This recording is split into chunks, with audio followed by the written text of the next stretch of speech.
Muy buenos días, bienvenidos a La Brújula. Buenos días, Daniel, ¿cómo te va? Daniel de Abrantes aquí, que nos acompaña todos los lunes y martes en nuestro programa cotidiano. ¿Qué tal? Buenos días a todos nuestros queridos oyentes. Buenos días, Héctor Didio, allí el operador extraordinario que hace posible que estemos saliendo al aire y que usted nos esté escuchando, sin el cual la verdad que nada nos sería posible. Buenos días a todos los que nos escuchan por aire, aquí en toda la zona del área metropolitana. Buenos días, queridos amigos, todos los que nos han saludado en el día de hoy y que seguramente no se estarán escuchando en este momento, pero ahora me doy cuenta que me olvidé mi celular, con lo cual he perdido una enorme cantidad de mensajes que nos habían llegado.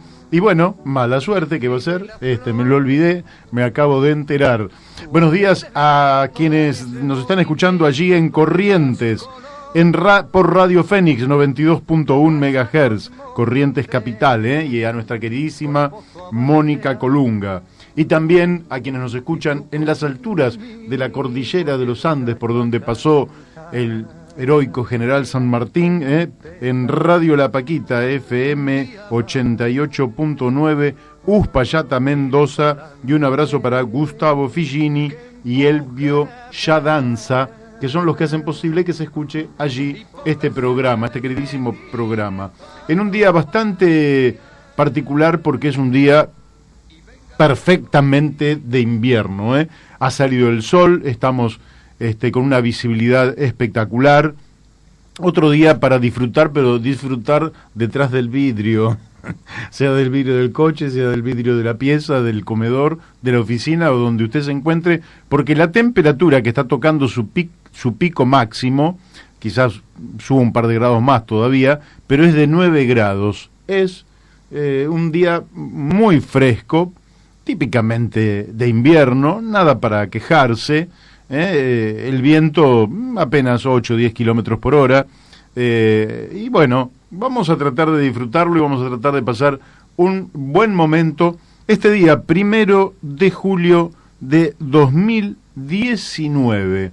El 1 de julio no es un día más. Ustedes saben que nosotros aquí en general no hacemos recordatorios de todo lo que va ocurriendo, porque evidentemente eso nos llevaría muchísimo tiempo, pero hay un fenómeno que no se puede negar, y que es que los fundadores de los dos movimientos mayoritarios de tipo político que transitaron el siglo XX murieron el mismo día. Me estoy refiriendo a Leandro Alem, que es fundador de la Unión Cívica Radical, y me estoy refiriendo a Juan Domingo Perón, fundador del peronismo, Partido Justicialista. Y me parece que es interesante que digamos que no murieron en las mismas circunstancias ni en el mismo año. Hubo prácticamente 78 años de diferencia, porque Leandro Alem murió un 1 de julio de 1896 y se suicidó. Y se suicidó en un día que el relato dice que fue una mañana fría, es lógico, pleno invierno, lluviosa, gris, y él dejó un legado, que voy a leer nada más que un par de líneas porque me parecen interesantes, porque hablan de personas que tenían honor, tenían principios, tenían dignidad, y más allá de cualquier consideración que se pudiera hacer, él había sido un dirigente político que había estado en el Partido Autonomista, después en el Partido Republicano, que había estado en el intento revolucionario de 1890, que más tarde va a fundar ya por 1892 a la Unión Cívica Radical, que va a tener otro nuevo intento revolucionario allá por el 93, y que ya en el 96 él va a decidir quitarse la vida y se va a suicidar. Y él dice: He terminado mi carrera, he concluido mi misión. Para vivir estéril, inútil y deprimido, es preferible morir. Sí, se rompe, pero no se dobla.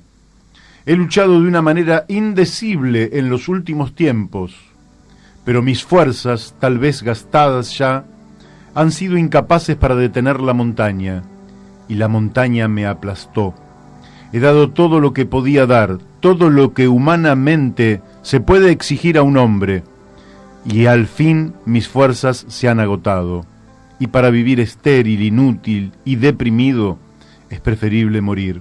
Entrego decorosa y dignamente todo lo que me queda, mi última sangre, el resto de mi vida, los sentimientos que me han impulsado, las ideas que han alumbrado mi alma, los móviles, las causas y los propósitos de mi acción y de mi lucha en general en mi vida son, creo, perfectamente conocidos.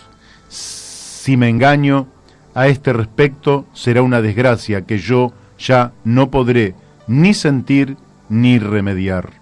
Y sigue Leandro Alem, y termina diciendo: no importa, todavía puede hacer mucho, pertenece principalmente, bueno, no, esto ya no es de Leandro Alem, pero evidentemente ha dejado un testamento, un testimonio, un compromiso de vida que sus seguidores allá van a coronar en 1916 con la llegada de su sobrino, con quien no tenía una buena relación y al cual acusaba de cosas graves, pero su sobrino, don Hipólito Yrigoyen, va a llegar en 1916 a la presidencia de la Nación y se va, lógicamente, a desatar una de las grandes corrientes de la política argentina.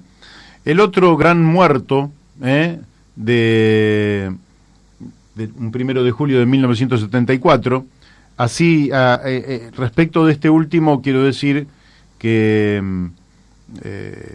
sí, nosotros somos testigos de aquella época. Perón va a ser el hombre que va a asignar la vida política a partir prácticamente de 1943, 1945 en adelante, y para gente como Daniel o como yo, que nacimos en 1956, posterior al golpe de Estado de 1955, el peronismo no había desaparecido de la escena política, había caído Perón, había caído su gobierno íntegramente, se había establecido una dictadura que después dio varias salidas democráticas, pero Perón va al exilio, y tras 18 años de exilio, como el peronismo vivía en lo profundo de la clase trabajadora, en lo profundo de las barriadas humildes de la Argentina, y también en mucha gente de clase media y clase alta, y mucha gente comprometida con Perón, va a volver a la Argentina de manera triunfante, obteniendo uno de los triunfos electorales más resonantes de la historia argentina allá por septiembre de 1973, alcanzando o superando el 62% de los votos, hecho que no lo llevó a Perón a sentirse dueño de todo el poder. Creyó que eran muy importantes los 20 y pico % de votos que había sacado Balbín. Creyó también que eran importantes los votos que habían sacado otros dirigentes políticos como Juan Carlos Corral y otros, y convocó a la unidad de los argentinos. Eso ocurrió en septiembre del 73, y la verdad es que pocos meses después, en una Argentina envuelta en la violencia, en los enfrentamientos, en las confrontaciones intestinas, en las crisis de naturaleza económica, social, cultural, política, va a morir, después de todo lo acontecido aquel 1 de mayo de 1974, donde deja su enorme legado, que es el modelo nacional, que fue su discurso dado en el Congreso de la Nación, aquel 1 de mayo del 74, con la apertura de las sesiones ordinarias. En aquel momento se abrían el 1 de mayo, y a la tarde se va a producir lo que naturalmente más recuerda la historia, que es su confrontación con montoneros, montoneros desde la Plaza de Mayo le gritaba: ¿qué pasa, general? Que está lleno de gorilas el gobierno popular. Perón los trató de estúpidos imberbes, y allí 60.000 militantes, activistas de Montoneros se van a retirar de la plaza, generando una situación realmente de extraordinaria tensión para la política argentina. Perón va a tener después de aquello una convocatoria por una confrontación con los sectores económicos más concentrados. Perón confronta con ellos, y el 12 de junio va a ser una nueva convocatoria de naturaleza popular a la Plaza de Mayo, y el 1 de julio Perón va a fallecer, dando origen, digamos, a un gran movimiento que fue su propio velorio, ¿no? Donde transitaron, no sé, más de 1 millón de personas, y dando origen, lógicamente, a una etapa del peronismo post-mortem de Perón, un peronismo que lógicamente en los distintos momentos históricos, con distintos protagonistas, fue tomando distintos matices, distintas caras, y lógicamente que atravesó también las aventuras más impensables en aquellos tiempos, porque, por ejemplo, el abrazo de Carlos Menem con Isaac Rojas es un episodio muy duro para la historia del peronismo, porque Isaac Rojas había sido uno de los golpistas más duros con el peronismo, y había sido también promotor de fusilamientos de militantes peronistas, y por tanto ese abrazo no fue muy bien visto por una parte importante del peronismo, aunque Menem sigue hasta la actualidad siendo una de las referencias del peronismo, al igual que tantos otros, y todavía hoy convivimos con el peronismo como una fuerza que desde mi punto de vista no es estrictamente lo que fue en el pasado, que aquellos sentimientos más puros también se fueron apagando, quedan en mucha gente, pero las nuevas generaciones nos van metiendo en otro mundo permanentemente. Felizmente nacen chicos, nacen nuevas generaciones, van creando nuevos mundos. Algunos, como nosotros, que ya somos sexagenarios, hemos atravesado distintas etapas, pero van irrumpiendo los jóvenes que evidentemente ya, aunque se llamen peronistas, se llamen radicales, se llamen socialistas, se llamen liberales, como se llamen, naturalmente le van dando nuevos aires a todo, y bueno, me parecía que era correcto recordar a estos dos grandes líderes que marcan con su impronta a los dos grandes movimientos, por lo menos mayoritarios, durante el siglo XX, con reflejos todavía en la actualidad, y que fue Leandro Alem, muerto el 1 de julio de 1896, y Juan Domingo Perón, muerto el 1 de julio de 1974. Bueno, vamos a ir a un temita y después vamos a avanzar sobre algunas cuestiones. Vamos a hablar un poquito, hoy lo vamos a tener a Eduardo Macaluce, a las 13 horas. Quédese acá en Radio La Luna AM 1140, que vamos a hablar con el ex diputado nacional sobre muchas cosas, muchos temas que van a ser de interés de todos. Y también vamos a hablar algo que hemos anunciado ya, que es el Proyecto Justo. Y bueno, el Proyecto Justo se plantó la primer semilla en el día sábado, algo nos dirá brevemente Daniel, y también algo que hemos dejado en las redes ahí como una curiosidad: el Proyecto Justo y la Triple E en la producción de bienes y servicios. ¿Qué es la Triple E? Lo vamos a decir dentro de unos minutos, después del tema. La Triple E en la producción de bienes y servicios desde el Proyecto Justo. Una mirada distinta sobre para qué se producen bienes y servicios en la sociedad. Nuestro primer tema. Bueno, seguimos aquí en La Brújula, estábamos escuchando a Callejeros, y bueno, nos recuerda muchas veces aquella tragedia que fue Cromañón, el 30 de diciembre del 2004, que fue quizás la tragedia no natural más grande que ha tenido la Argentina, con 194 jóvenes, niños, adolescentes fallecidos, más de 1.400 heridos, y la verdad que es una tragedia que todavía nos duele y que ha dejado un vacío tan grande en la Argentina que, bueno, la recordamos a través de la música de Callejero y vaya a la memoria de todos ellos. Daniel, el sábado nació el Proyecto Justo, y el Proyecto Justo no nace como un dogma ni con nada por el estilo, nace con distintas interpretaciones, se inspira en el doctor Juan B. Justo, pero básicamente busca cómo se realiza un proyecto justo para la Argentina. Sí. ¿Qué es justo? Porque eso es una cuestión muy interesante. Y Daniel es una de las miradas, porque hubo varias, no nos vamos a referir a ellas, hubo varias el sábado, varias, muy interesantes todas. La de Daniel fue una, y con toda seguridad, a medida que pasen los días, se van a ir escuchando otras voces sobre el Proyecto Justo, que como un árbol empieza a desplegar sus ramas, sus hojas, y empieza a mostrarse como algo muy interesante para la Argentina.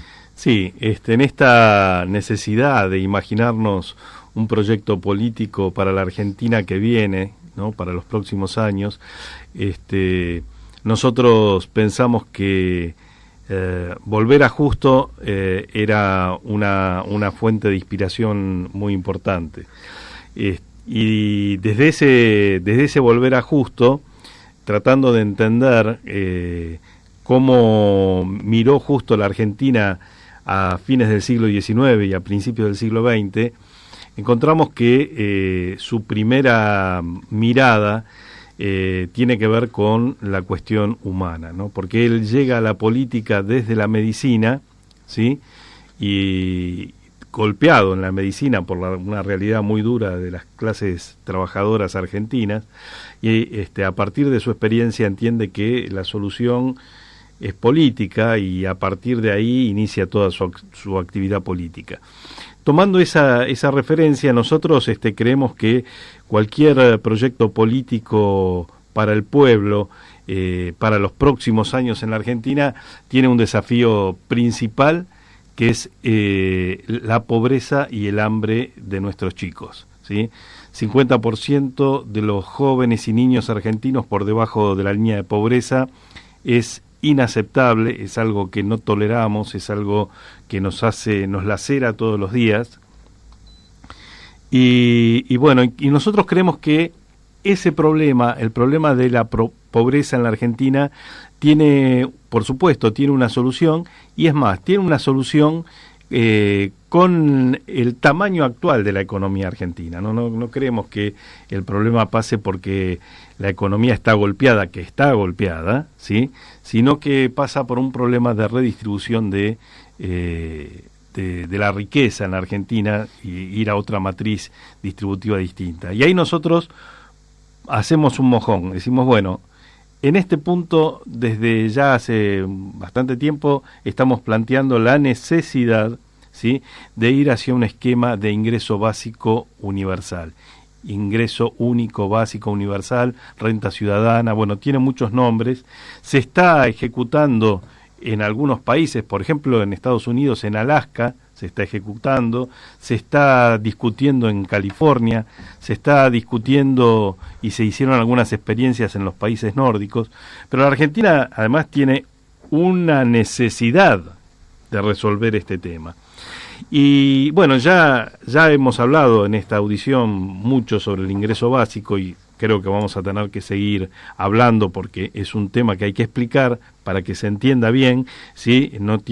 Esto no va en contra del trabajo, no va en contra, va a favor de desarrollar otras formas de trabajo y de mirar al trabajo desde otra manera. Entonces este primer mojón que debe tener un proyecto político para la Argentina es atender con urgencia el problema de el hambre y el problema de la pobreza en la Argentina.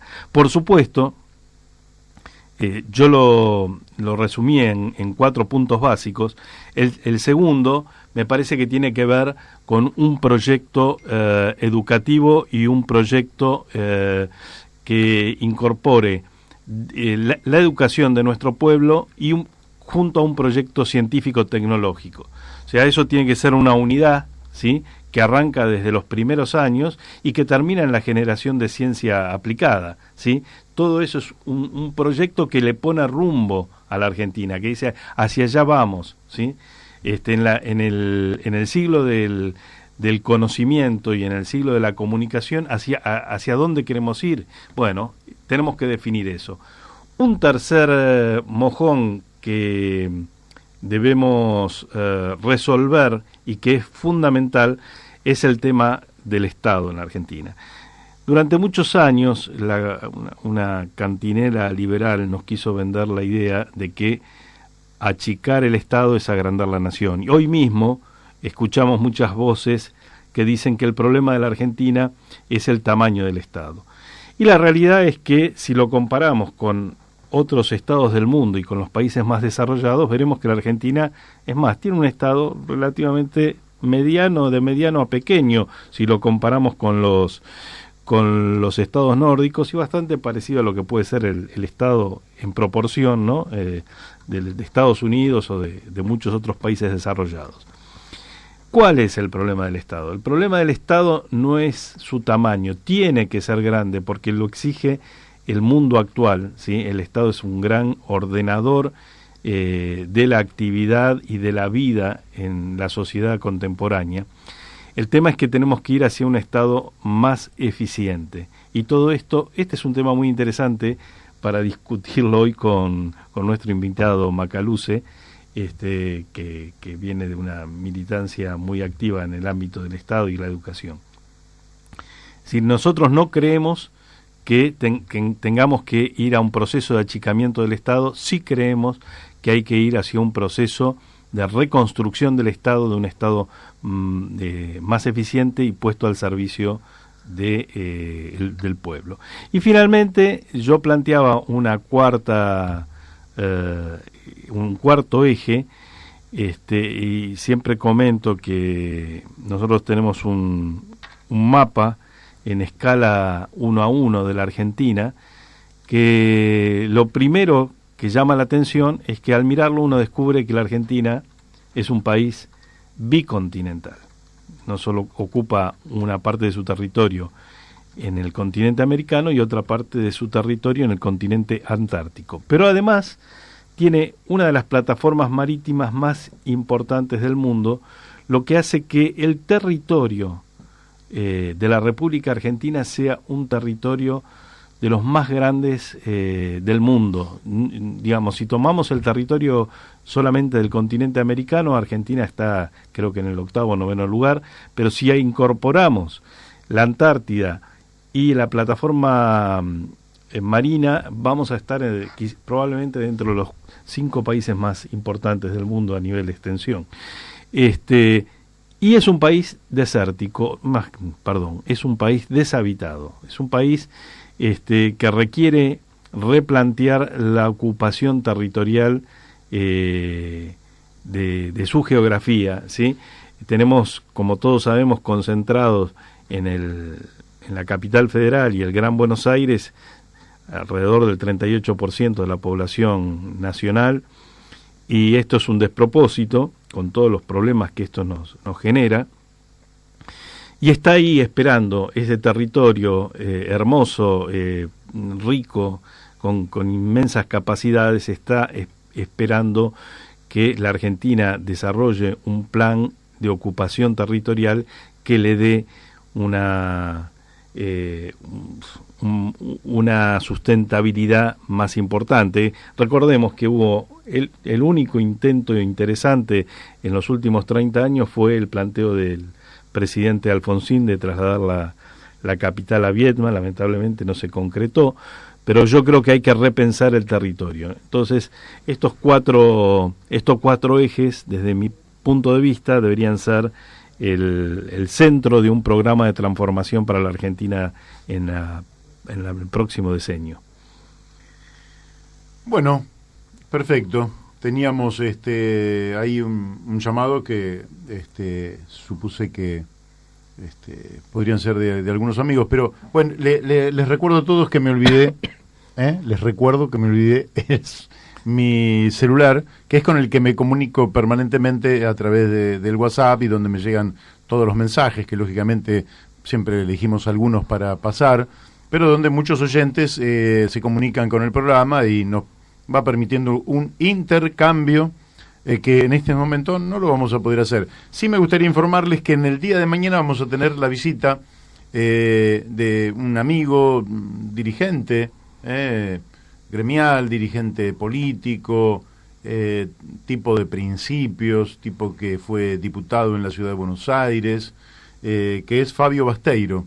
Así que, bueno, ya lo vamos anticipando para quienes quieran escuchar a Fabio en torno a lo que es la situación política argentina, en torno a cómo está viendo el futuro, qué se puede ofrecer para un futuro mejor, para que podamos realmente vivir en un lugar que es nuestra querida y amada República Argentina de mejor forma, y que todos vivamos de mejor forma, porque algunos vivimos bien en la Argentina. Lo que sabemos es que son demasiados millones los que no viven bien en nuestro país. Bueno, nos llamó, espero leer bien, Claudio de Caseros, saluda a todos y quiere una opinión del tratado firmado por Macri con la Unión Europea. ¿Es beneficioso o es perjudicial? Bueno, acá es interesante, muchas gracias Claudio, es interesante porque lo que se ha avanzado es darle una formalidad en el G20 al inicio, yo diría, de un conjunto de conversaciones en torno a la generación de un mercado común, ¿verdad? Yo les diría que no nos apresuremos demasiado, en primer lugar porque eso va a significar muchas rondas donde se va a tener en cuenta cada uno de los ítems y cada nación de la Comunidad Económica Europea, que son, si no mal no recuerdo, 27, 28 iba a decir. Y cada una de las 4 del Mercosur irá viendo cómo se resuelve ítem por ítem. Por ejemplo, Europa subsidia la producción agropecuaria, con lo cual cuando hablan de libre comercio no estamos compitiendo en productos agropecuarios de la misma manera, porque allí la Argentina, por ejemplo, o países del Mercosur, tienen ventajas comparativas respecto de los países europeos. Sin embargo, los franceses, por ejemplo, subsidian a sus pequeños y medianos productores agrarios, y eso genera una situación donde eso no es libre mercado. Esto es desde tiempos inmemoriales. ¿Pero qué dicen ellos? Nosotros queremos que nuestros productores agropecuarios se queden instalados en sus territorios, no que vengan a las ciudades y que sigan produciendo, y si los tenemos que subsidiar, los subsidiamos. Luego, ellos quieren, de allí donde tienen ventajas competitivas, si volvemos a Francia, en el terreno de la industria automotriz, por ejemplo, con Peugeot, con Renault, o los alemanes, con Volkswagen, con Audi, o con sus marcas que son extraordinarias, ellos ahí quieren libre mercado. Entonces, hasta poder ensamblar punto por punto todo esto van a pasar no menos de 2 años. Y pueden pasar muchos más también. Te hago un comentario. Salió hace poco un informe del Fondo Monetario Internacional que da cuenta que la apertura lisa y llana, ¿no?, de un país en vías de desarrollo en una relación con los países desarrollados implicaría para ese país un retraso del orden de los 20 años para volver a lograr el mismo estatus que tiene el momento de la apertura. Bueno, pero yo te voy a relativizar todo, por eso no estoy dando una definición contundente. Lógicamente que el gobierno muestra esta firma de un acuerdo comercial entre el Mercosur y la Unión Europea como si fuera, no va a pasar nada, nada de nada, nada de nada. Todavía falta muchísimo para que esto comience a poner de manifiesto algunos efectos. Y voy a decir más. Uno puede estar perfectamente de acuerdo con el libre comercio. El tema, básicamente, es si internamente cada país toma las medidas adecuadas para defender lo propio y para que nada de lo propio sea destruido. El peligro, para Claudio y para quienes nos están escuchando, es la ideología de este gobierno. ¿Por qué? Porque uno de los hombres de este gobierno, que yo creo que merece que se debata con él, que es Gustavo Grobo Copatel, dice: hay que dejar que algunos sectores desaparezcan. Gustavo Grobo Copatel, por un lado, no tiene idea de lo que significa la palabra desaparecer en la Argentina, porque si no, no lo hubiera utilizado.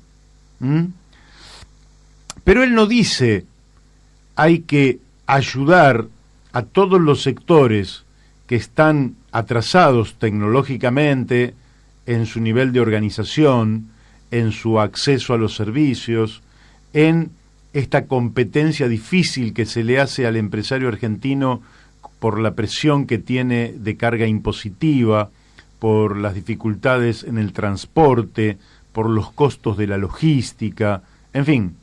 Él no dice resolvamos todos estos temas, él directamente dice que desaparezcan. Si desaparecen esos sectores que son básicamente pymes, una parte del tejido social, económico y del trabajo de la Argentina desaparecería. Con lo cual, eso sería una monstruosidad. Por eso es tan importante que Macri no siga en el gobierno el 10 de diciembre. Es muy importante que no siga, porque la misma herramienta que es un acuerdo comercial de libre comercio entre el Mercosur y la Unión Europea, esa herramienta que es un cuchillo, en manos de un mono es un peligro, y en manos de un cirujano salva vidas.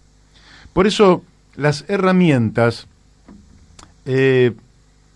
siempre son de naturaleza relativa, depende cómo se las utilicen. El tema es que aquí en la Argentina ya esta herramienta la utilizó Martínez de Oz, pero la utilizó con un fin político, destruir el tejido industrial en la Argentina para que la clase trabajadora, la clase obrera argentina, perdiera poder y no pudiera disputarle más el poder a la oligarquía que concentraba en sus manos todo el poder económico. Entonces no era un proyecto de desarrollo científico, tecnológico, educativo, industrial, que es lo que necesita la Argentina y que es lo que planteamos desde el Proyecto Justo, sino que era una lucha por el poder para hacer de la Argentina un espacio en el cual 10 o 12 millones de personas, utilizando las enormes ventajas de nuestro territorio en el agro, en la minería, en la industria hidrocarburífera, en las ventajas marítimas que tenemos, 10-12 millones de personas se vinculan al mundo, viven como si vivieran en el primer mundo y mientras tanto 30 millones de argentinos se hunden en la pobreza, en la miseria, en la desocupación. Entonces, Claudio, habrá que ver cómo se utiliza esto. Yo espero que si llega un gobierno distinto el 10 de diciembre, pueda aprovecharlo bien para la Argentina. Pero en manos de esta gente, esto es un peligro atómico, es un peligro total, porque justamente el que lo expresa con más sinceridad, que es Grobo Copatel, dice que hay que dejar que desaparezcan algunos sectores de la economía argentina. Y nosotros tenemos que defender la reconversión, la modernización, la transformación de cada una de nuestras pequeñas empresas para que sean fuentes de trabajo y de florecimiento de la economía argentina.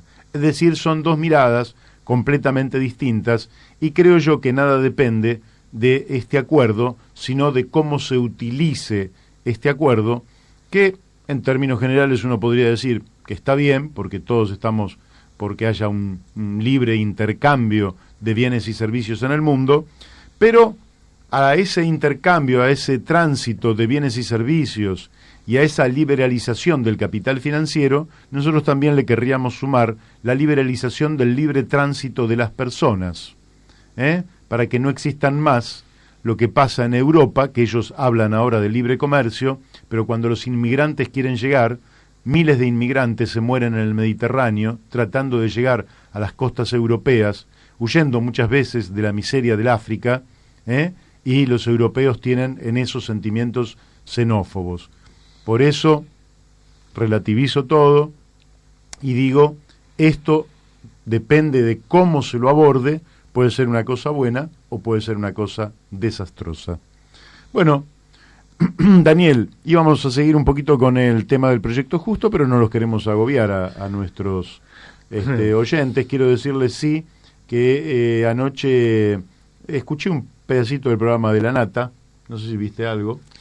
Estuve viendo la entrevista que le hizo Novarecio a Fernández. Ajá. No. La Nata se tiró contra Juan Grabois, pero lo veo a La Nata, ¿cómo te puedo decir? Muy crítico de determinados sectores, pero muy complaciente con otros sectores. Es decir, él habla algo así como que hay alrededor de los pobres un negocio, ¿no? Bueno, lo tendrá que demostrar. Pero él tiene que decir antes cómo puede ser que el gobierno que prometió pobreza cero mantenga más de un tercio de la población debajo de la línea de la pobreza. Entonces la crítica tendría que estar enfocada, como siempre, la crítica empieza por el oficialismo. Si usted quiere tener una visión crítica, puede criticar a todos, pero usted no puede empezar la crítica sobre la situación nacional con el barrendero de la otra cuadra. Que usted lo puede criticar al barrendero porque por ahí el tipo no viene todos los días, él lo puede criticar, pero si usted piensa que los males de este país empiezan por el barrendero de la otra cuadra, y estamos en el horno. Empieza siempre la crítica, esa crítica constructiva, esa crítica para mejorar las cosas, empieza por el oficialismo, empieza por el gobierno, empieza por Macri. Y La Nata, no, empieza por otros lados, pero trata de no tocar a Macri, lo cual lo transforma no en un periodista independiente, sino en un operador del gobierno.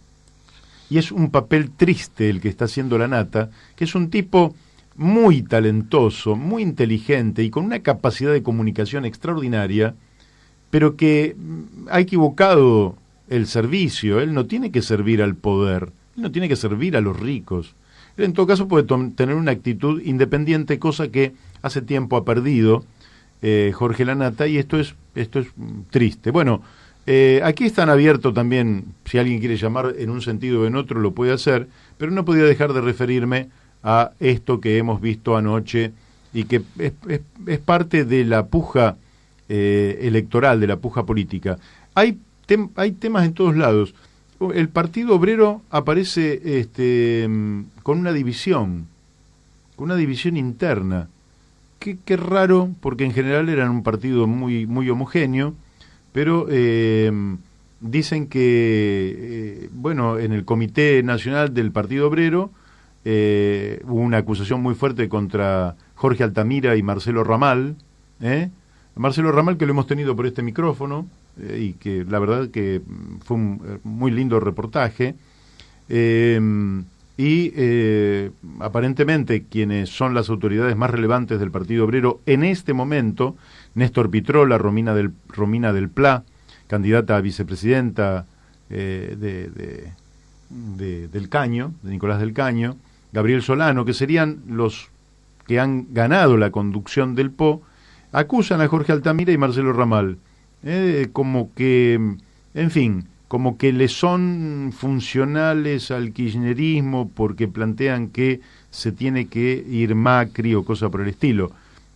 Bueno, lógicamente que somos respetuosos de lo que ocurra en otras organizaciones y tendrán que darse su debate y tomar sus resoluciones, pero no deja de ser un dato relevante esta crisis, nada menos que con alguien tan histórico como Jorge Altamira, que virtualmente es el fundador de ese espacio, pero que ahora la nueva generación está poniendo en tela de juicio esa conducción. Con argumentos, vaya a saber, yo creo personalmente que es bueno para la Argentina que Macri termine el 9 de diciembre de este año y que haya un nuevo gobierno el 10 de diciembre, y no por eso creo serle funcional a alguien en particular. Creo que es bueno para la Argentina porque Macri ha gobernado muy mal, porque nos está llevando casi inconscientemente a una crisis muy profunda y bueno, en función de eso creo que hay que actuar. Bueno, así que es un dato. Después, bueno, hay para que tengas por todos lados, pero no vamos a agobiar más a nuestros oyentes con estas cosas. La otra cuestión es que el Banco Central está a full. Este no es un Banco Central independiente. Es independiente. Sí, va en una pendiente declinante, digamos, va para abajo. Pero no, pero es interesante porque no solo no es independiente, sino prácticamente es un comité de campaña del macrismo, así como el Fondo Monetario en relación a la Argentina es el financista de última instancia del macrismo para que pueda llegar con posibilidades a las elecciones. El Fondo Monetario, cuando Macri entraba en default, es decir, en cesación de pagos, no pago de la deuda, Argentina en abril, mayo del año pasado, del 2018, entraba en cesación de pagos. Y en lugar de algo inteligente, Macri recurrió al Fondo Monetario Internacional, el Fondo Monetario Internacional vino a la Argentina, le dio el crédito más grande de la historia, y ese crédito básicamente es para que Macri pueda ser reelecto, un crédito de campaña. Y el Banco Central también hace campaña, y bajó la tasa mínima de las letras que se le dan a los bancos, etcétera. Bueno, tema técnico si ustedes quieren, pero que igual es del 58%. La bajó, pero igual es alucinante, es la más alta del planeta Tierra, no existe nada igual, y es propia de un país que está en una crisis tremenda, pero que está creando un clima previo a las elecciones. Así es. Está creando un clima previo a las elecciones. Estabilizan el dólar con los dólares que llegan del Fondo Monetario Internacional, buscan de que se detenga la inflación y ponen una tasa de interés tan alta que efectivamente van entre tasa de interés y dólar, van manejando la cosa, pero esta tasa de interés anuncia un estallido más adelante. Es decir, pueden crear la ilusión de un veranito para la elección, pero esto estalla más adelante, porque es insostenible una tasa de interés del 58%. Insostenible, porque nadie puede pagarla. 58% anual, nadie puede pagar. Y eso es lo que se le paga a los bancos. Quiere decir que los bancos, cuando prestan, encima prestan más cara, apenas están al 75, 80, 100%. Entonces nadie puede pagar. ¿Cómo puede pagar usted una tasa de esta magnitud con inflación? Imposible. Claro, si usted, digamos, usted compra una herramienta para vender y tiene que sacar un crédito del que va a pagar el 100% al año, bueno, si la inflación es del 100%, usted no tiene problemas, porque la inflación y la tasa de interés van de la mano. Pero si la inflación es muy baja y la tasa de interés es muy alta, no dan los números y usted va a la quiebra. Entonces, los tipos mantienen una tasa de interés muy alta, tratan de bajar la inflación, tratan de apalancar la inflación con un retraso del dólar, y es una bomba, pero piensan que la bomba la van a poder desactivar el año que viene. No la van a poder desactivar el año que viene. La bomba va a estallar probablemente dentro de 18 meses, más o menos es lo que estimo yo, aunque Walter Graciano nos dijo que podría estallar un poco antes, podría estallar en 15 meses. Ponga 15 meses, 18 meses, 22 meses, 24, pero la bomba está y la están la están activando ellos, y bueno, y el Banco Central ahí, lo que todo lo mandan como una gran noticia, que bajó al 58% la tasa de interés. Bueno, así nos va la vida, nos va la vida porque la gente sale a trabajar, es difícil progresar en la Argentina, los chicos jóvenes que se quieren hacer la casa, que se quieren casar, hacerse su casa, es muy difícil, todo está muy caro, un terreno es inaccesible, un metro cuadrado de propiedad está por las nubes, el crédito UVA terminó siendo un fracaso. Vamos a ver si hablamos con un especialista en este tema, seguramente mañana lo podremos sacar al aire, y le vamos a preguntar por este tema de los créditos UVA, pero realmente se le ha vuelto casi imposible para muchísimas familias. Y bueno, este es el contexto en el cual estamos abordando este invierno, que habrá que pasarlo como tantos otros, y bueno, la verdad es sin soluciones, y tampoco veo muchas expectativas en lo que viene. No veo muchas expectativas. Le vamos a preguntar a Eduardo Macaluce entonces dentro de un ratito cuando lo estemos llamando a la 1. Si te parece, Héctor, antes de que nos comuniquemos con Eduardo Macaluce, diputado nacional, mandato cumplido, este hombre que dejó la Cámara de Diputados, donde se podría haber quedado porque era un diputado brillante, y se fue a trabajar. De maestro. De maestro. Extraordinario. Uno de los dirigentes políticos, para que no vean que todo está perdido. Hay mucha gente rescatable y hay que darle difusión a aquellos que son rescatables, y hay que preguntarle también sus opiniones, sus sentimientos, cómo está viendo el futuro de la Argentina. Eso va a ocurrir después de la tanda. Ahora vamos a la tanda y a las 13 volvemos aquí a La Brújula con Eduardo Macaluce. Bueno, seguimos aquí en La Brújula y junto con Daniel de Abrantes, y creo que estamos comunicados en este momento con Eduardo Macaluce. Eduardo, ¿estás en línea? Sí, ¿cómo les va? Buenas tardes. ¿Cómo estás vos este día tan frío de invierno? Sí, es horrible. Eduardo, bueno, para nosotros es un gusto, y si tenés tiempo me gustaría que fuéramos un poquito de cuestiones generales a cuestiones después un poquito más particulares. ¿Estás de acuerdo? ¿Cómo no? Bueno, nosotros ya te presentamos al aire, así que no te vamos a volver a presentar, porque nadie conoce mejor que vos quién sos, y bueno, para nosotros es un verdadero placer estar charlando contigo. Igualmente. Hay hoy en un diario extranjero que dice que es urgente una nueva agenda de izquierdas, que dice que la clave será ofrecer una sociedad futura basada en los valores clásicos y una base ecológica, un sistema de distribución en el que se respeten los valores ecológicos, la igualdad y la libertad. Esta oferta, ¿no?, de una nueva agenda de izquierdas, ¿vos la estás viendo presente en la Argentina o sentís que es algo que todavía tenemos que construir? Yo creo que falta mucho, ¿no?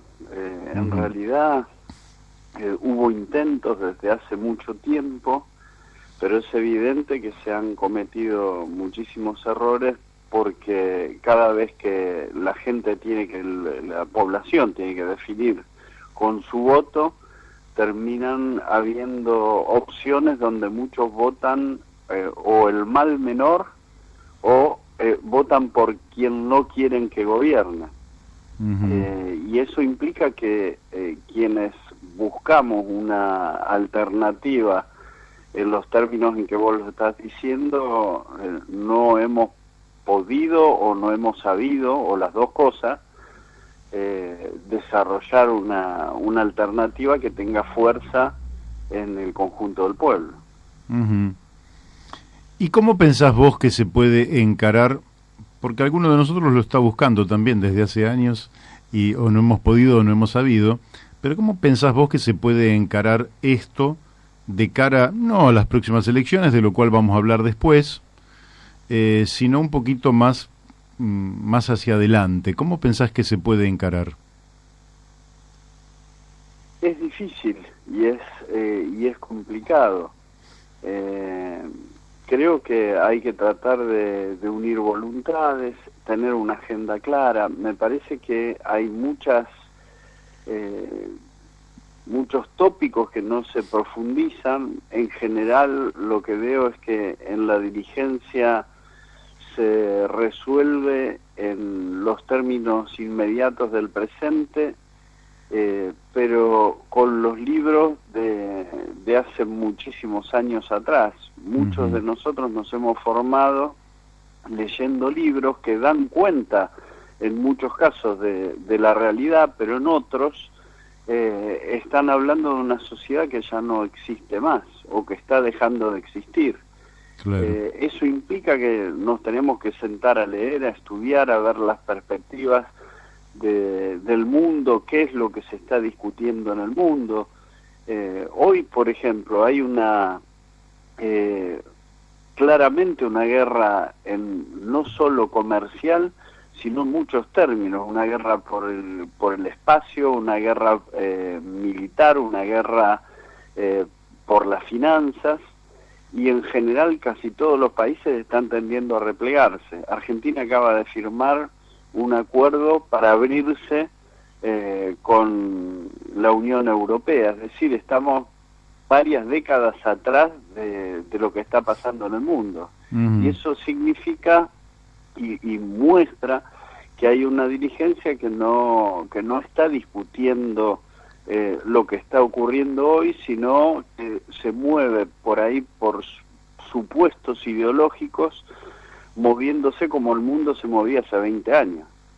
Efectivamente. Déjame que voy a hacer un pequeño paréntesis porque te voy a comentar algo anecdótico, pero me olvidé mi celular. Cuando envié que vos ibas a estar en el programa de hoy, recibí una serie de devoluciones. Una que te voy a contar algunas nada más. Uno que te manda un abrazo es Fabio Basteiro. Mira. Otro que manda, que dice que hizo la encuesta 2009 con vos, es Beto Baigorria. No sé qué encuesta 2009 hizo con vos, pero es lo que me envió, es lo que me acuerdo. Sí. Una oyente de esta radio, que además tiene un programa en la radio, María Ángeles, dice que vos fuiste, no sé si maestro o profesor de su hijo, y me dijo que te enviara el recuerdo, el mejor recuerdo que tiene su hijo de vos, que son, y en general he recibido todos, lástima que me olvidé el celular, pero he recibido todas aprobaciones. Quiere decir que has pasado vos por la política dejando buenos recuerdos en todos lados, y eso creo que es realmente muy bueno para una dirigencia política que en términos generales deja malos recuerdos después de haber pasado por la función pública. Bueno, muchas gracias, es lindo recibir mensajes y por ahí es lo mejor que a uno le dejan las distintas experiencias de vida, no solo en la política, también en la escuela.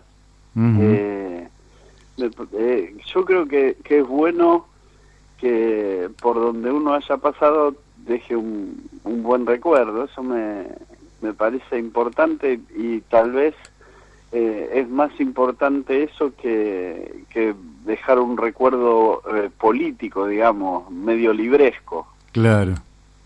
¿Y ahora qué estás haciendo, Eduardo, vos? Yo cuando terminé el mandato volví a la escuela. Terminé el mandato en el 2011, volví a dar clases en la escuela, en una escuela de La Ferrer y en otra de Morón. En la escuela de La Ferrer es la que estaba desde principios de los 80. Y ahí fue donde me afilié al sindicato, que después se llamó SUTEBA, en ese momento era Unión de Educadores de La Matanza, y desde ahí organizamos durante la dictadura militar la afiliación en la escuela, después el cuerpo de delegados, y y finalmente en el año 86 para mí fue muy lindo volver a dar clases, encontrarme en una escuela con muchos docentes con los que había compartido ahora, y la experiencia de la docencia para mí también es buena y es saludable, ¿no? Muy bueno eso, porque da cuenta de tus calidades morales, políticas, humanas sobre todo. Pero ahora te voy a llevar a un terreno más menos agradable, te diría. El otro sábado, no el pasado sino el anterior, 22 de junio, cerraron las listas de candidatos en los distintos frentes que se habían constituido 10 días atrás. Casi en todos los lugares, conforme lo que uno ha ido recolectando como información, amanecieron nuevamente todas las miserabilidades de los cierres de listas, ¿no? Y a veces tengo esta sensación, y me gustaría que vos me expresaras, que la dirigencia política argentina está mucho más ensimismada sobre sí misma que abocada a la resolución de los problemas de nuestro pueblo. Es decir, está mucho más concentrada en su propia suerte como dirigencia que en la suerte del pueblo para el cual se dice estaría trabajando. Con las excepciones del caso, ¿sentís que esto es cierto o sentís que es simplemente un cierre más de listas y son las tensiones de último momento y nada más que eso? Sí, son las tensiones propias de los cierres de lista. Nunca, en general, nunca terminamos conformes. En una lista siempre hay alguien que cree merecer más de lo que se lleva. Eso es típicamente humano, creo que debe pasar en todos lados. Lo que hay en la Argentina es una discusión donde todavía no terminamos de sacarnos los viejos vicios políticos y en realidad si uno mira las opciones, yo hoy no tengo dudas de que es imprescindible que Macri deje el gobierno en los términos democráticos, es decir, correcto, porque la gente votó que no quiere tenerlo más. Me parece que esa es hoy la opción que uno tiene que definir, pero también veo que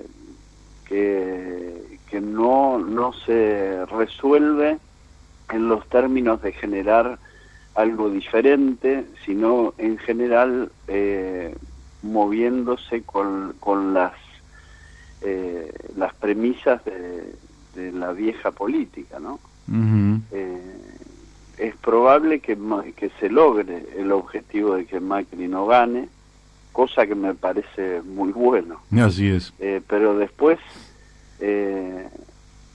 cuando uno mira las listas, ahí hay de todo. Hay de todo. Hay gente que por ahí puede mostrar y generar y tratar de abrir un camino, pero también hay otras personas que no por cuestiones personales, sino por las trayectorias y por las prácticas políticas, es difícil que podamos hacer algo diferente de lo que se hizo hasta ahora, ¿no? Sí, claro. Es como una suerte de situación en alguna medida de encerrona, pero lógicamente que que finalice democráticamente este gobierno que tanto daño le ha hecho a la sociedad con promesas incumplidas como la de pobreza cero. ¿Cómo estás viendo, dado que vos estás en Morón y La Matanza, cómo estás viendo la situación social, la situación de tus alumnos, de los lugares por donde estás caminando? ¿Qué podés reflejar de lo que es la evolución en los últimos 3 años y medio de gobierno? Mira, en La Ferrer, que es el lugar donde se vive con más crudeza en la situación económica, yo veo que la gente está peor, está en peores condiciones, y no solo las personas, las instituciones, las escuelas. El año pasado en La Matanza hubo más de 80 escuelas que tenían las clases interrumpidas por falta de infraestructura durante un mes. Una de ellas fue mi escuela. Y todavía en muchas de ellas, entre ellas la secundaria 23 de La Ferrer, no está resuelto. Y son situaciones que no eran difíciles de resolver, era colocar la instalación de gas, por ejemplo. En otros casos era colocar los vidrios. Veo que hay una situación económica muy difícil, pero además el Estado no resuelve por ahí las situaciones más graves, más serias. Esto, para ser sinceros, se ve en estos lugares desde antes del 2015. Sí. Gente que estaba en malas condiciones económicas desde 2012, 2013, la cosa se empezó a deteriorar. Pero lo que hizo este gobierno fue profundizar tremendamente la desigualdad. Y además lo ha hecho porque a veces uno puede ver que en la coyuntura la gente la pase mal para poder resolver una situación futura. Pero en este caso lo que se ve es un saqueo por parte del gobierno nacional. Cuando uno ve las figuras que han participado y participan del gobierno y sus lazos y relación con los grandes grupos económicos que han sido los grandes beneficiarios de las medidas gubernamentales, se da cuenta de que es una situación de mero saqueo y no un plan económico, porque acá ni siquiera hay medidas económicas coherentes, aun si fueran neoliberales. Claro. Si uno dice, bueno, podría venir un gobierno neoliberal y decir, bueno, vamos a resolver la inflación en términos monetaristas. Uno, si va a resolver la inflación, no se le ocurriría subir el precio de los combustibles porque eso es inflacionario. Así es. Y hay medidas que son contradictorias entre sí, solo se explican desde el punto de vista del saqueo y no de medidas económicas coherentes, aunque nosotros no estuviéramos de acuerdo. Esto es, además de medidas neoliberales clásicas, hay medidas contradictorias con eso que se explican simplemente por intereses de determinados grupos que echaron mano del Estado durante todos estos años. Por eso me parece que es imprescindible que nos siga y después discutiremos. Creo que esa es la contradicción principal hoy. Ahora, esto llevó a muchas personas a una situación económica de desesperanza.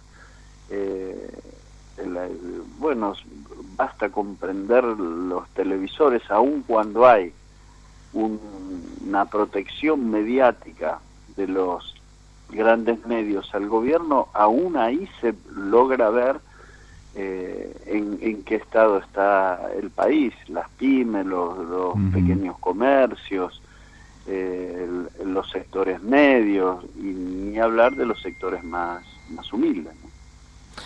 ¿Qué tal, Eduardo? Daniel de Abrantes te saluda. ¿Cómo estás? ¿Cómo te va, Daniel? ¿Cómo estás? Qué gusto tenerte en esta audición, y que además qué gusto escucharte. La verdad debo decirte que coincido en todo lo que estás planteando, y bueno, planteaste el tema del modelo de saqueo, y yo creo que esa es la mejor definición del problema profundo que tiene la Argentina, y creo que el saqueo no se limita a los últimos 4 años, sino que tiene una larga historia en la Argentina, y lamentablemente eso también nos hace, qué sé yo, cuando yo veo ahí sentado en una mesa al ex gobernador Gioja, digo, bueno, me trae ideas o me trae recuerdos feos, ¿no?, en torno a la política minera y a situaciones de saqueo que ha vivido la Argentina en los últimos años. Ahora, ¿cómo salimos de esta situación? Vos bien decías que hay que estamos viviendo una aceleración de los tiempos históricos muy importante. Todo esto lo vivimos en carne propia, ¿no? Sabemos que 5 años, los 5 próximos años, las cosas van a modificarse por ahí con más intensidad que en los últimos 20 o en los últimos 30. Esto nos obliga a estudiar, a ayornarnos, a pensar en términos de futuro.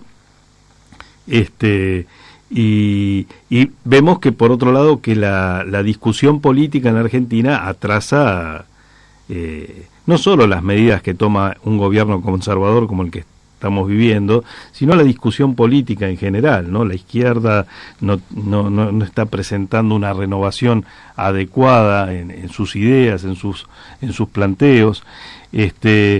Y bueno, parece ser que debería estar surgiendo algo nuevo en la Argentina, porque lo que estamos viendo es el agotamiento de todo un sistema político. Yo no sé cómo lo vivís vos eso. Sí, y creo que hoy, desgraciadamente, porque no se trabajó en forma adecuada, hoy la coincidencia es, en términos electorales, para vencer al macrismo. Creo que eso hay que acompañarlo, pero creo que no es lo que se debió haber hecho. Tendría que haber habido una conjunción alrededor de determinados puntos. El primer punto para mí es cómo se va y cómo se piensa resolver la deuda externa, el problema de la deuda. Si se piensa estudiar en serio y resolver a través del Congreso, una vez que se estudie la legitimidad o no de esa deuda, o si se va a aceptar esa deuda libro cerrado y se va a pagar a como pueda cada uno, es decir, a como se pueda, es descargarlo sobre los trabajadores, porque esto va a ser así. Eso me parece que hay que discutir alrededor de 10, 15 puntos que son vitales, y ese es el punto que se esquiva. El punto de la deuda externa es el punto nodal que se esquiva siempre en todas las discusiones, y no digo que sea fácil de resolverlo, porque no es fácil sentarse a discutir con los organismos financieros internacionales después de semejante préstamo que pidió este gobierno y que deja un cepo para los gobiernos que vienen en las próximas décadas. Pero hay que sentarse a discutirlo, sí, porque es evidente que ese va a ser un punto de ruptura para la coalición, que puede ser una coalición gubernamental, esta de todos que estoy diciendo, que es la que se supone que puede ganar. Y ese va a ser un punto vital para discutir. ¿En qué términos se va a afrontar no solo el pago, sino nosotros pensamos que hay que revisarla antes de acceder a los pagos, porque estamos convencidos por las demostraciones documentales que han después Alejandro Olmos Gaona y muchos otros, podría citar a Héctor Giuliano también, que demuestran claramente que la deuda originaria cuyos intereses se están pagando hoy es espuria, es decir, no está respaldada documentalmente, y esto se le escamotea, se le esconde a la gente, y parece que lo que se discuten son clichés. No hay que pagar la deuda, hay que pagar la deuda, pero no se discute esto de fondo. En general, desde los estamentos de poder, el planteo que hacen es, bueno, si somos un país honesto y decente y queremos tener prestigio internacional, tenemos que afrontar las deudas. Y eso cualquier ciudadano común dice, bueno, sí, es correcto, si uno tiene deudas, pagarla. El problema es que en la deuda son renegociaciones que se están haciendo sobre una deuda original que no está respaldada documentalmente. Y así como uno dice, si uno contrae una deuda, es honesto pagarla, en este caso está demostrado que Argentina no ha contraído en buena parte un porcentaje importante de una deuda que no ha contraído nunca. y que ha aceptado declaraciones juradas de los supuestos tenedores de esa deuda, que después, como se renegoció, pasó a manos de distintos bonistas. Esto no lo desconocen ni los organismos financieros internacionales, ni los que le dieron crédito a la Argentina, ni lo desconocen los dirigentes argentinos. Claro. Sí, es cierto lo que vos decís. También es cierto que de la Argentina se han fugado 400.000 millones de dólares en los últimos años. Se han blanqueado 100.000 millones de dólares que mayoritariamente están fuera del país. Entonces, digamos que es cierto todo lo que vos decís. Ahora, también es cierto que buena parte de los actores en la generación de esa deuda son sectores mismos de la Argentina, ¿no? Que se han beneficiado de esta situación de saqueo del país. Sí, sectores económicos muy fuertes y también que han sido beneficiados, y a veces están de los dos lados del mostrador. Sí. Bueno, ese es un punto. El punto a discutir también es el de la fuga de capitales. Uh-huh. ¿Cómo hacer para resolver esa situación? Porque si no, se está discutiendo si se les da dinero a un hospital o a una escuela, o si se les paga a los científicos, porque supuestamente Argentina tiene que tener superávit. Si uno descontara los pagos de deuda, Argentina prácticamente no tiene déficit. Efectivamente. Porque en general lo que dicen es: acá hubo una fiesta y en Argentina se gasta más de lo que entra. Y no es verdad. No es verdad. Argentina está pagando una deuda que es ilegítima, y por eso tiene déficit. Por eso han inventado lo del déficit primario, donde se descuenta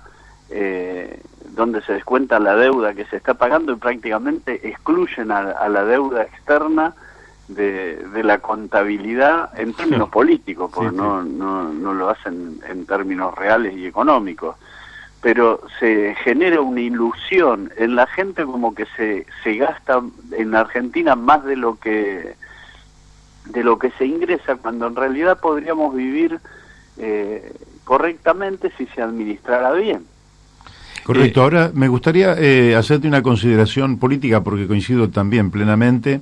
Vos sabés que nosotros, que somos del Partido Socialista, en 1922 José Ingenieros tiene una extensa exposición sobre el papel de la deuda en América Latina, donde señala que ya no vendrán las intervenciones militares cual fueron hasta ese momento, ni otros métodos, sino que básicamente va a ser la hipoteca de la soberanía nacional a través de créditos, empréstitos, le llama él, que se irán sucediendo sin solución de continuidad, hasta lógicamente quedarse con los bienes y el patrimonio de esa nación, etcétera. Ahora, vengo 100 años para acá.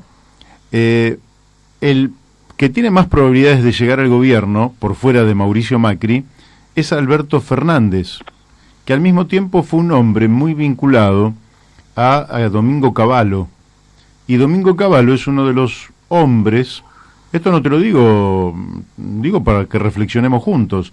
Domingo fue uno de los hombres que, mientras estuvo al frente del Banco Central de la República Argentina en 1982, estatizó la deuda privada. Estatizó la deuda privada, que es parte de lo que vos decís que venimos pagando, cuyos intereses venimos pagando sin solución de continuidad desde la recuperación democrática.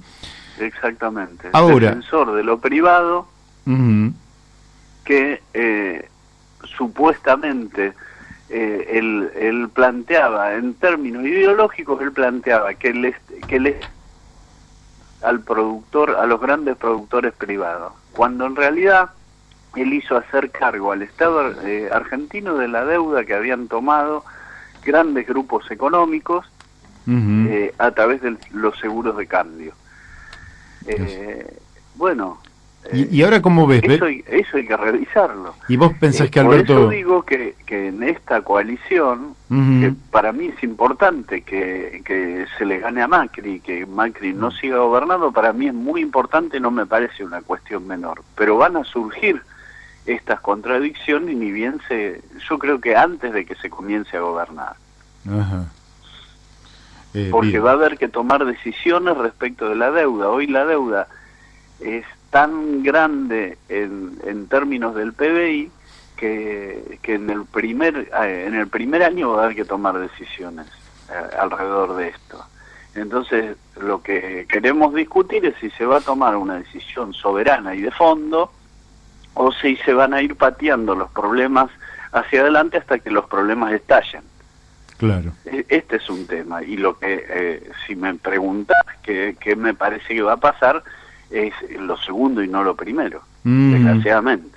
Desgraciadamente, sí, Ecolatina dice que la deuda pública alcanzó el 88.5% del PBI y va increciendo. Quiere decir que el problema casi no se puede guardar detrás de la puerta, porque como va creciendo, hay un momento en que va a romper, va a tirar abajo la puerta.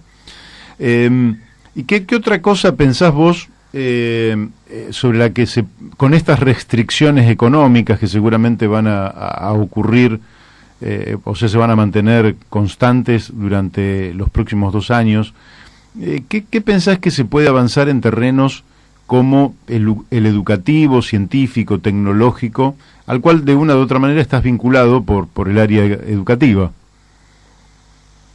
Sí, hay muchas cosas para hacer. Yo creo que ahí hay que trabajar mucho en la realidad de las escuelas, más que trabajar. En general se arman laboratorios o gabinetes y todos quieren hacer reformas. Yo creo que tenemos el estigma sarmientino. Todo el que llega al Ministerio de Educación quiere convertirse en un Sarmiento que modifique de base el sistema educativo. Y entonces cada autoridad que llega se empieza... Creo que ahí hay que discutir algunas cosas alrededor de la escuela, ponernos de acuerdo e implementarlas a 30, 40 años. Claro. Para eso yo creo que debiera nacionalizarse la formación de los docentes. O por lo menos tener un control muy estricto, de manera tal que el docente que se forme en un punto del país tenga la misma formación de calidad que la de el punto más distante, porque si no, ya ahí empezamos mal de entrada. Obviamente hay que financiar más fuertemente tanto el desarrollo tecnológico y el educativo. Tienen que aumentar los presupuestos, hoy no alcanzan. Y hay que hacer medidas muy básicas, como mejorar ediliciamente, darle a las escuelas una dotación de tecnología que hoy no tienen. En general se han tomado medidas en el gobierno anterior, como por ejemplo la entrega de las notebooks, que fue un gasto muy grande, y que hoy cuando uno le pregunta a los chicos las recibieron, ya no las tienen, no las usan, porque se las robaron, se las rompieron, no hay quien las arregle. En general pasaba que le entregaban un año las notebook a los chicos y después al año siguiente prácticamente no se podían usar, porque en general pasa eso, uno le entrega las computadoras, pero los chicos no tienen recursos para arreglarlas cuando se les rompen. Entonces ahí hay que resolver. Y por otro lado, las escuelas por ahí no tienen una o dos computadoras para trabajar. Ahí hay que resolver. Yo creo que con menos gastos se podría haber resuelto de otra manera, mejor organizado esto, y podrían habérsele dado acceso a los chicos a las nuevas tecnologías de otra forma. Pero ahí hay que avanzar y sentarse a discutir. Ahora, es imprescindible hacerlo con recursos, no se puede hacer sin recursos. Claramente. Respecto de la investigación científica, en general no es casual que Barañao haya estado en los dos gobiernos. En general se ha tendido a que lo que se trabaja y avanza en la producción estatal de conocimientos, eso deriva siempre en un negocio con alguna empresa privada que es la beneficiaria de lo que el Estado ha investigado y ha invertido en investigadores para arribar a determinados estratos de conocimiento. Eso también hay que discutirlo. Sí, sí. Creo que esas son dos cuestiones básicas, ¿no? El resolver el tema de la infraestructura en las escuelas y el tema de la inversión, y no solo de la inversión, sino del manejo del conocimiento que se produce en términos estatales, y que en general es derivado generalmente a un beneficio económico a las empresas privadas, y eso hay que discutirlo. Yo no estoy en contra de emprendimientos mixtos, pero creo que el Estado no debe ser el socio bobo. Claro, claramente. Te tomo el mismo tema, pero desde un ángulo más que tiene que ver con una crítica que en algún momento hizo Enrique Dussel, el filósofo que nació en Mendoza, argentino, que vive en México. En México. Y que él en general tuvo una actitud, yo te diría, casi de apoyo a los procesos llamados populistas o populares de América Latina, o de nacionalismo popular, en fin, como se les quiera llamar, pero él les hizo una crítica después de toda esta reversión que se vio, ¿no? Hace 10 años era un escenario en América Latina y hoy es otro escenario. Y él dice que no en los sistemas educativos mantuvieron en general los principios ideológicos del colonialismo. Es decir, que no ha habido una pedagogía para la liberación que hubiera sido poner en tela de juicio el conjunto de las ideas, digamos, heredadas, que nos vienen desde la colonia, pero que se van reproduciendo por un sistema de intereses económicos que las reproducen, y que en general, tanto sea en el caso de Lula como en el caso de Cristina o de Bachelet, han dejado que el sistema educativo siga reproduciendo las ideas tradicionales y por tanto la reversibilidad de los procesos políticos se hizo más sencilla. ¿Qué pensás vos de esto? Mira, el tema, para poder hacer, esos son procesos muy largos, no se dan de una generación para la otra. El descolonizar las mentes, porque hay una precaución que uno tiene que tener, es, porque a veces se confunde, el liberar las mentes de los pibes no significa lavarles la cabeza para que piensen lo que yo quiero que piensen, sí, claro, sino dotar a los chicos de elementos críticos para observar la realidad y poder saber a qué obedecen, a qué intereses obedece cada posicionamiento, y poder tomar una decisión propia, sea cual fuere la que decida el pibe, alrededor de ese tema.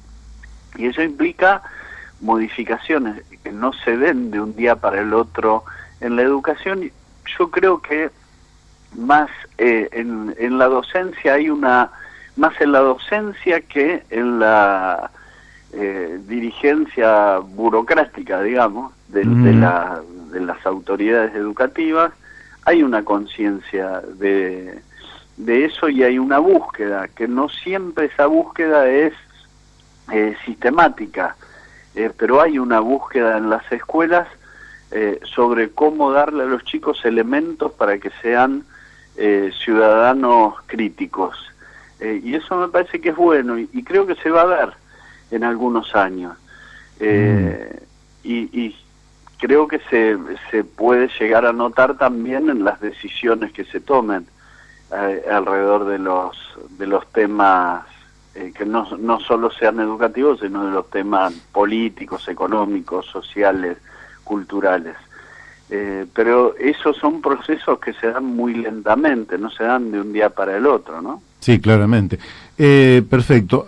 Eduardo, te hago otra pregunta. ¿Cómo estás considerando el papel llamémosle sindicalismo en el área educativa, en torno justamente no solo a las reivindicaciones de los docentes, sino también en torno a este contenido y esta estructura educativa que tenemos en la actualidad? ¿Discute o, como son las críticas generales que hace el oficialismo, bueno, lo único que les interesa es el salario docente y todo lo demás, que ya lo justificaría, ¿no? Si fuera lo único que le interesa, ya lo justificaría, pero que todo lo demás es como que no tiene mayor interés? ¿Cómo estás viendo el papel del sindicalismo?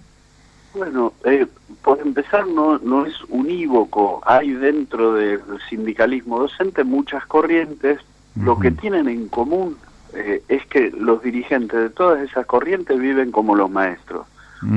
Vos vas a la casa de cualquier dirigente, trotskista, peronista, radical, socialista, y tiene la casa que tiene un docente. No viven como gerente, no viven en mansiones, no viven como empresarios. Eso bueno. A mí me parece bueno y me da tranquilidad en el debate, que muchas veces es arduo y es caliente, pero me da la tranquilidad que se discute con honestidad. No todos tienen la misma posición. Ahora, sí podemos decir que en general los gremios docentes han tomado en sus manos la discusión del tema pedagógico desde los años 90. Yo me acuerdo que empezamos a hacer congresos pedagógicos en pleno menemismo, que parecía que era una cosa fuera de lugar, cuando en realidad había muchas luchas económicas que nosotros también las dábamos, porque dábamos luchas por las paritarias, por el salario, por las condiciones de trabajo, pero también empezamos a discutir cuál va a ser la pedagogía. Por eso digo que los procesos son lentos y muy largos. Empezó a sacar una revista pedagógica, se hicieron congresos pedagógicos con 3.000, 4.000 docentes en distintos lugares del país. Se llevó la discusión pedagógica a las distintas provincias, se trajo de las provincias lo que las provincias habían generado. Yo creo que hay una discusión muy rica en las bases, en los cuerpos de delegados, en las mismas escuelas, alrededor del tema pedagógico. La cuestión es que por fuera de todo esto se han discutido reformas entre cúpulas dirigentes sin siquiera escuchar lo que los docentes estaban viendo. Y en general ha ocurrido una cosa bastante paradójica, que es que quienes han generado esas reformas muchas veces se han basado en un marco teórico que plantea que el alumno trae conocimientos consigo, pero niegan que el docente traiga conocimientos consigo. Mira. Entonces, es decir, se supone que en las prácticas del aula el docente tiene que hacer participar al alumno, porque el alumno también sabe, cosa que es verdad, pero en las prácticas de reformas del sistema educativo se ha excluido al docente porque se suponía que el docente no sabía.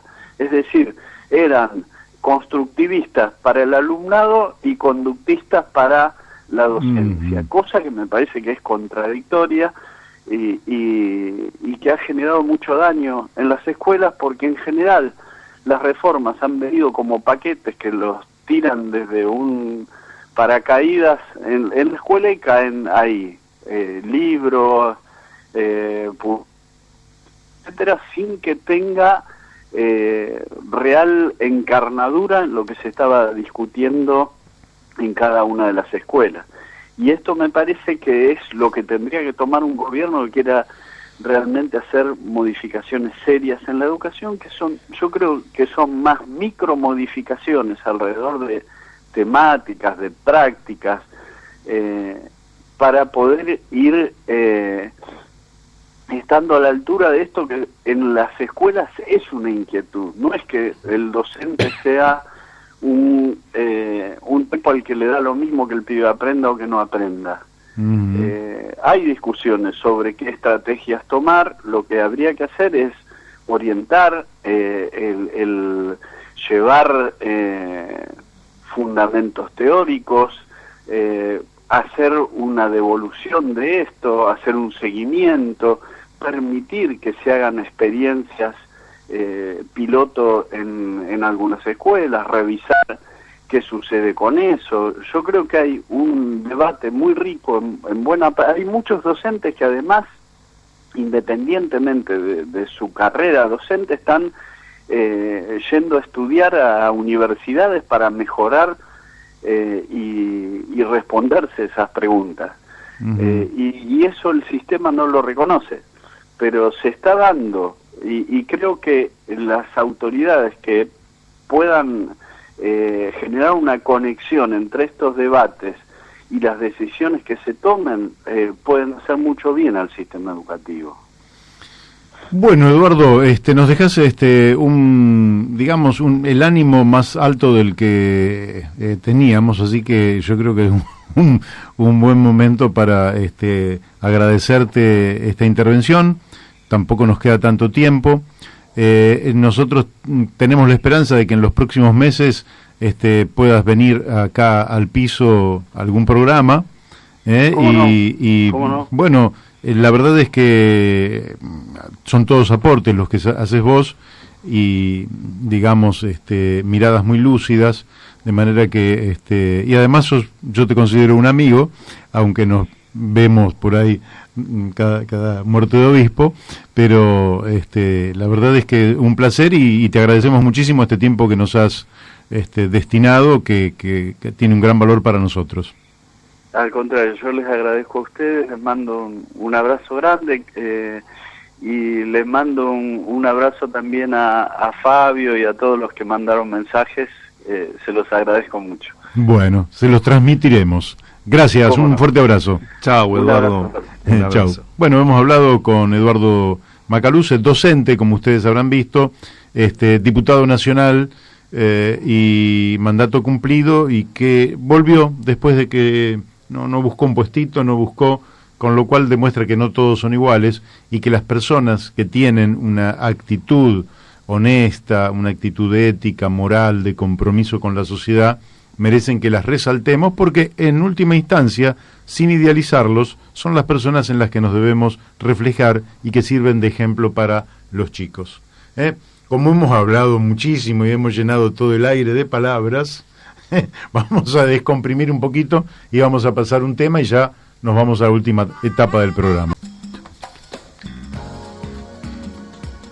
Bueno, seguimos aquí en La Brújula, y nos había quedado pendiente un temita, Daniel, que era la triple E. ¿Qué es la triple E? La triple E en la producción de bienes y servicios. ¿Cómo es una triple E? Y bueno, yo te lo voy a decir, es ética, ecología y economía. Ajá. Esa es la triple E. Para lo que yo entiendo, debe ser un proyecto justo. Es decir, un proyecto justo no produce bienes y servicios solo para ganar dinero. No omito que haya que ganar dinero, porque está implícito en la sociedad. Digo que tiene que reunir tres condiciones. Cuando digo esto, digo que es una tendencia, es una actitud. No digo que las cosas van a cambiar de un día para el otro o cosa por el estilo. Cuando decimos ética, decimos que tiene que ser una producción humanista, tiene que estar al servicio de las personas. Una gran parte de la producción es para la destrucción. Por ejemplo, la industria de armamentos, la industria de guerra, el tráfico de armas. Una parte de lo que se produce es para la enfermedad, drogas, medicamentos que se induce a las personas a consumirlas, el tabaco, las drogas en general, los tóxicos que se usan para la producción agropecuaria. Y hay cosas que se producen que son para el vicio. Los casinos, los bingos, las apuestas online, o para los lujos de consumos suntuarios. No estoy diciendo que nada de esto vaya a dejar de producir. Digo que hay que generar una tendencia para ir desalentando la producción para la destrucción, para la intoxicación, para el vicio, para el consumo suntuario, para llevarlo, la producción de bienes y servicios, en función de una actitud humanista. Por eso tiene que haber un componente ético, y esta es la primera de las 3 E. Y ahí te agrego otra cosa más, ¿no? Que es una discusión que están llevando los jóvenes en muchas partes del mundo en este momento, que es cambiar el paradigma de posesión por el paradigma de uso, ¿no? Bueno, eso hace al consumo razonable. Y hace también a una producción de bienes y servicios durables y con esa orientación. Efectivamente, eso es un componente ético en la producción, que tiene que prevalecer el componente de, para vender más, te vendo un televisor que se te rompe dentro de 3 años y te vuelvo a vender uno. Bueno, esta cosa para destruir, ¿no?, y consumir en exceso. Ética. La segunda E tiene que ver con la ecología. Fíjate que voy a plantear una situación paradójica en este sentido. Vos oíste hablar de las normas ISO, ¿sí? Bueno, las normas ISO son normas que establece una entidad internacional que es la Organización Internacional de Normalización, ISO en inglés. Estas normas tienen que ver con, sobre todo, las ISO 14000.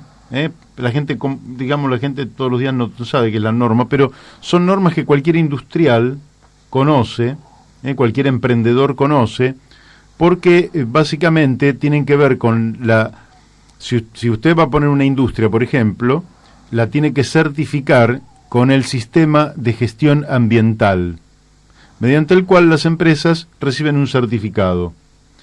Y hay un sello ambiental mediante el cual es un sello verde. Quiere decir que cuando vos comprás un producto de una empresa, ¿sí?, que está validada por las normas ISO 14000, 14001, vos sabés que esa empresa está contaminando en lo mínimo que se pueda contaminar, está respetando las normas ambientales, está respetando la ecología, y eso es todo muy, pero muy bueno.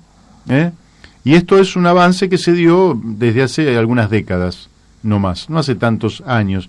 Son algunas décadas, sobre todo a partir de 1992, cuando se dio el encuentro de Río por los temas ambientales. Ahora, fíjense ustedes,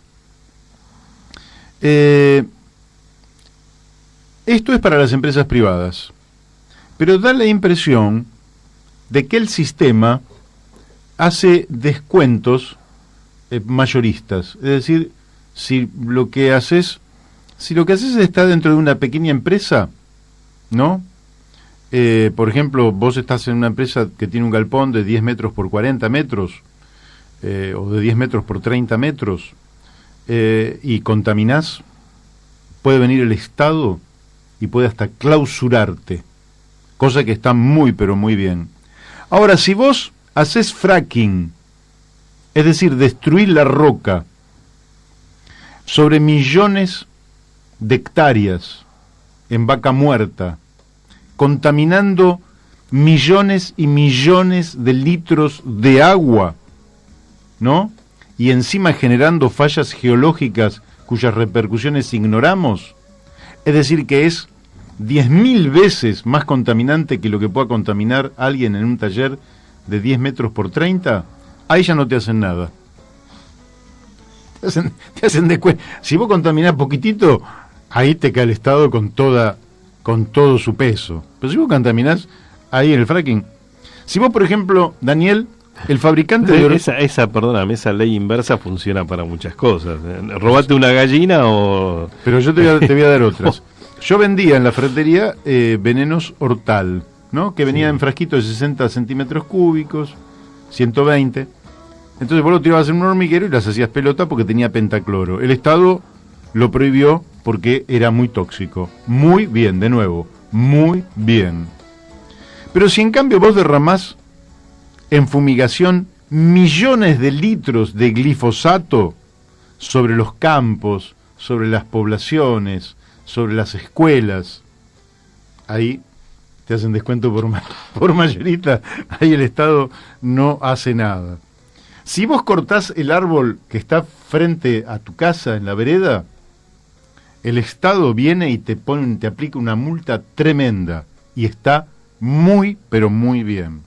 Pero si vos en cambio talás un bosque, ¿no? Con miles y miles de árboles, ahí el Estado no te hace nada. No te hace nada. Si vos... Ya está, se acabó. Se nos acabó el tiempo. Bueno, aquí hemos cerrado, ¿eh? O sea que hay que producir con ética, defendiendo la ecología, y economía tiene que ver con la capacidad que tengamos de producir de manera eficiente. Les agradezco a todos los que nos han tenido esta enorme paciencia de haber recibido un aire lleno de palabras y aquí nos vamos hasta mañana a las 12 para reencontrarnos en La Brújula y los dejamos con Martín Gutiérrez en su programa, que es un programa extraordinario y que se llama algo así como Turismo Amaneceres, ¿eh? Así que vamos a escucharlo y ya nos estamos yendo hasta mañana. Muchas gracias por su atención.